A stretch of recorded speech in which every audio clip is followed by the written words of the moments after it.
Sir Devendra గారు, Larvin agriscience fit మందు కొట్టారు కదా, ఎలా ఉంది? బాగుంది సార్. పక్కన సినిమా కొట్టినాము, దానికంటే ఇది బాగా కనిపిస్తుంది సార్. బాగుందా? పురుగు కానీ కొమ్మురు కానీ బాగా అయింది. ఏమేమి పని చేసినా వంకాయలు? కొమ్మురు పోయింది, బాగా పనిచేసింది సార్. దాంట్లో పోల్చుకుంటే బాగా పనిచేసింది. మాకన్నా బాగా పనిచేసింది. ఇబ్బంది ఏం లేదు కదా? ఇబ్బంది లేదు. నువ్వు వాడతావు ఇది లార్విన్ అగ్రిసైన్స్? వాడతాం సార్. చెప్పు నీ పేరు అంతా చెప్పు సార్కి. నా పేరు దేవేంద్ర, మా ఊరు వచ్చేసి చక్కనహల్లి.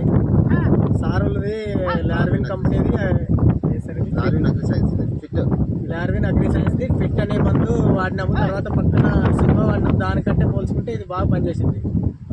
ఒక 10 మందికి చెప్పొచ్చా? చెప్పండి. అందరికి చెప్పొచ్చా? రైట్, మీ నంబర్, ఫోన్ నంబర్ చెప్పండి. హాస్పిటల్లో దొరుకుతుంది చెప్పు. హాస్పిటల్లో దొరుకుతుంది చూడండి మందు, వాడుకోవచ్చు. మా మందు అయితే బాగా పనిచేస్తుంది. పురుగు కానీ కొమ్మురుగు కానీ బాగా పనిచేస్తుంది. నీ పేరు, సెల్ నంబర్ చెప్పు. నా పేరు వచ్చేసి దేవేంద్ర. నా ఫోన్ నంబర్ 9912002032. ఓకే అండి.